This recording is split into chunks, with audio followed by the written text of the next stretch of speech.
บายดีและสวัสดีจ้าพี่เจสคนต่างฝั่งไทยและฝั่งลาวหรือว่าต่างประเทศเนาะวันนี้มาพบกับสองน้องอันซาลาเนาะวันนี้มาเบิ่งข้าเจ้าอันดอกดินเนาะอยู่งานเจ็ดจันเอาดินอยู่บ้านเฮาน่ะคนจกดินวันนี้อยู่คนจกดินอยู่น้องเขาสลัดเนี่ยนี่รถไปดินเจ็ดจันเพิ่นสิเอาหลายรถเด้ประมาณ20รถตอนนี้กำลังได้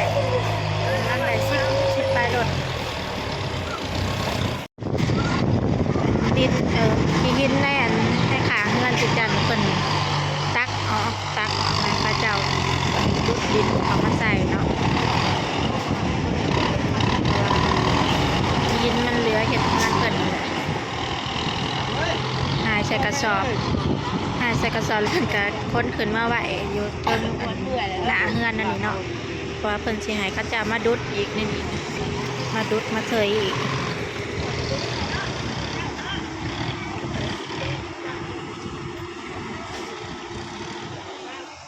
ต่อข้างล้างบ้านนะเพราะว่าเป็นจะพูดบางล้างบ้านเพราะท่านละมีกิน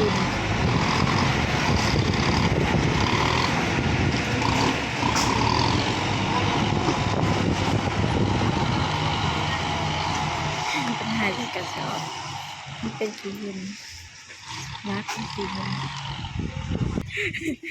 ก็จักได้ยังมาพี่น้องมันเขาโจกขึ้นมาเนาะพ่อแม่พ่ออยู่กล้วยบ่พ่อแม่อัน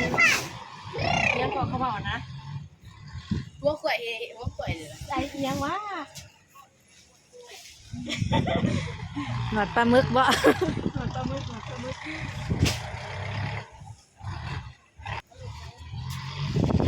คนแล้วนะกำลังดุดอยู่นี่เป็นทมเรียนมาเนาะตะกี้บ่ได้มีเลยทมดุดมาเบิ่งทางนี้อยากแหละแล้วเนาะ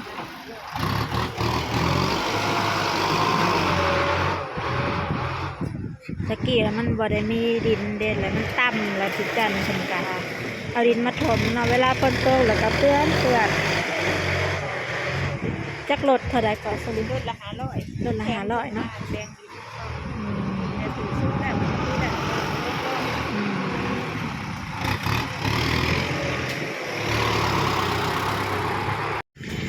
ตอนนี้รถสีด่านมาแล้วพี่น้องรถเสียน้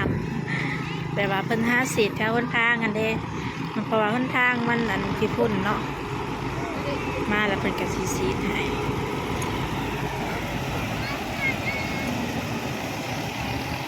รถหนทางก็บ่ให้ทางที่ขี้พุ่นเนาะรถก็ค่ายแน่บ่ขี้พุ่นปานใดเพิ่นละเพิ่นไปแต่หัวบ้านลงหอดชุดบ้านนี่แหละแกบ้านเทิงหอดบ้านลุก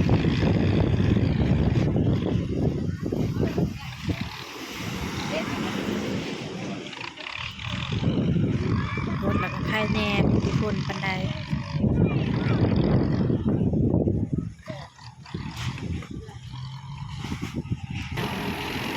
รถลบไปลบมาเนาะ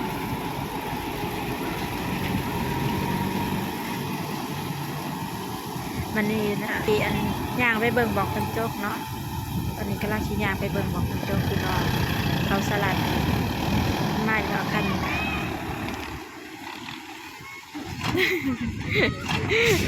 คือมาทางนี้บ่อย่าดิรถที่เขาเจ้าเพิ่นเคยมาดูอันจกมาอันดุดอยู่บ้านเฮาได้เลยนะพี่น้องแล้วก็มาเตรียมนี่แหละราคาถูกเลยพี่น้องราคาลดราคาอันนี้นะบ่แม่นรถที่มาจกน้องกันพอสยิงได้พี่น้องอันนี้นะคนละบ้านอันรถที่มาจกอยู่น้องอันพอสยิงน่ะบ้านอันห้วยม่วงอันนี้นะจักรถบ้านใดก่อนที่มาเลยนะจักมาบ้านแต่บ้านอีหยังครับว่าหัวเพิ่นมาเลยแต่ว่าบ่หัวบ้านอีหยังป้าไปเบิ่งบอกเขาจัดจกอันนี้เมื่ออีกแล้วทุกคนตอนนี้นะพากันย่างมาดูทางปีบัดนี้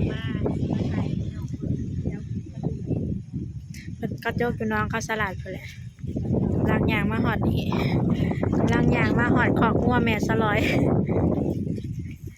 เป็ดเล่นน้ำอันนี้จะเป็นน้อง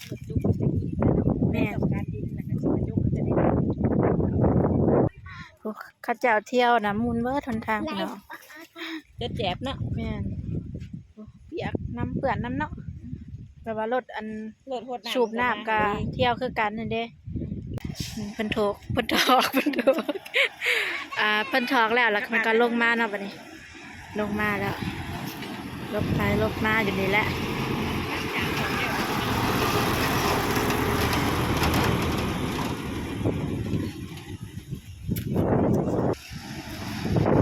รถเป่าปะมารถมีดินเมื่ออีกเนาะสลับกันไปนั่นนี่แหละ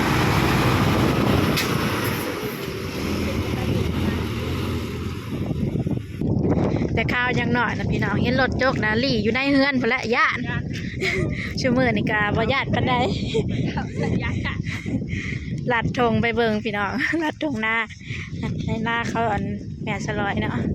ปู้นเขาเจ้าโจกดูทางผู้กำลังโจกอยู่เลย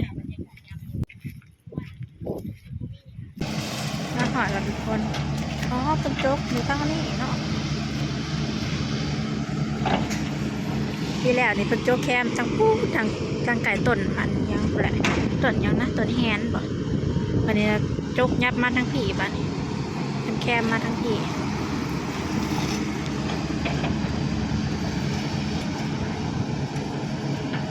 รถโจกอยู่ฟังลากับสิประมาณนี้เนาะรถละ500 บาทเนาะรถเป็นท็อปดินกันรถละ500 บาท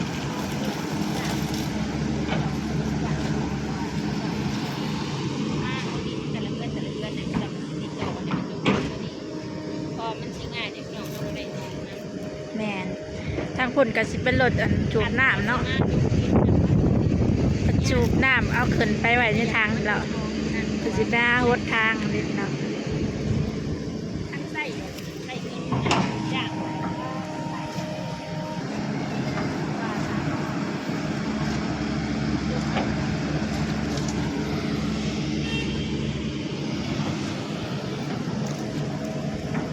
ทางลัดจักกว้าง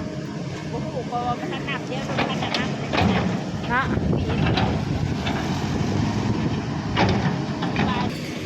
ตะกี้นะสิเป็นเบิ้งแต่ค่ะตอในหันนอตพี่น้องแล้วพี่แล้วเดี๋ยวเพิ่นจกยับไปทั้งคางต้นอันนั้นแล้วมาจกขางทั้งนี้อีกแล้วแต่ว่ามันบ่มีบ่อนเอาเด้พี่น้องนอกจากในนี้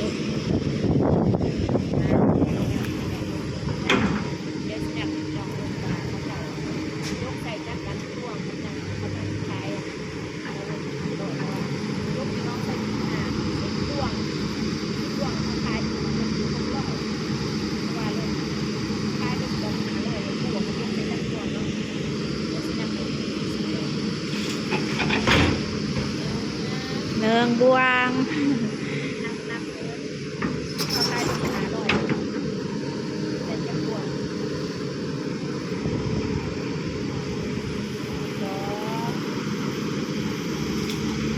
สอง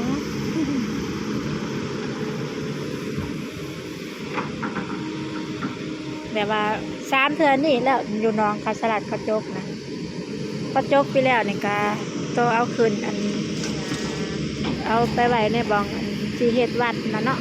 กระจกทั้งคนละทั้งลำไส้ต้นอันนั้น100 โลดแต่ชุดนี้นะโบโหเขาสีได้จากโลด4แล้วบ่ปัสลิน3 เทื่อแล้วโอ้ได้ไหมโอ้ยทำไมกระดุดบักใหญ่นึงหาแล้วบ่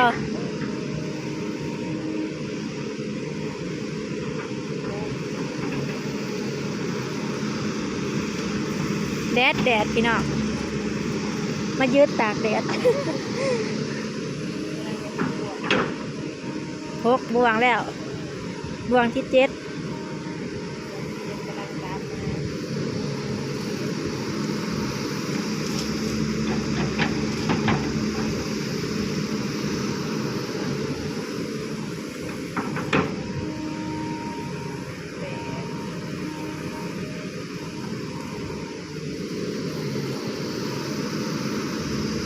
บ่วง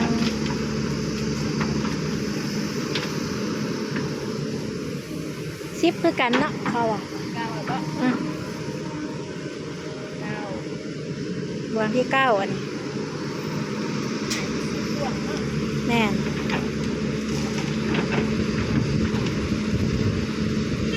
แล้ว9อัน ร นี้ ถยู่เฉพาะมันจะใช้รถบาท500เขาเจ้าก็ประมาณว่าไล่ใส่ไปเลยเนาะตันรถละ500จะใส่ประมาณ9พวงถ้ารถละ600ใส่ประมาณ10พวง เลื่อนกันบวงหนึ่ง ใช้เท่าไหร่บ้าง ถ้าไปอยู่โฮมป้าบ่ไหว้เด้แดด อันนี้คือซีเมนต์เป็นดินเจ้าของหน้าเนาะดินของเขาสลัดจักได้จักกองดินบริญากไปเบิ่งอ่าจักเพิ่นสิไปทางใดอีกเนาะโอ้ไปแล้วไปแล้ว นับเบิ่งซอยกันพี่น้องอันนี้ดินเพิ่นสิให้เจ้าของหน้าเนาะให้ฟรี1 2 3 4 1 2 3 4 5 6ก้อน6กองขนาดประมาณ6รถเนาะอันนี้นะเพิ่นให้ฟรีบ่จักเลยก็เสิร์นก็เดาๆเอาเนาะเพราะว่ามันเป็นอันดินอยู่บ่องอันหน้าเจ้าของอันน้องเนาะดินอยู่บ่องไก่เขาเจ้าจกน้องนี่สิเป็นหน้าเขาสลัดขนาดสิให้ฟรีมั้งเขาสิจกไปทางนั้นอีกเนาะบัดนี้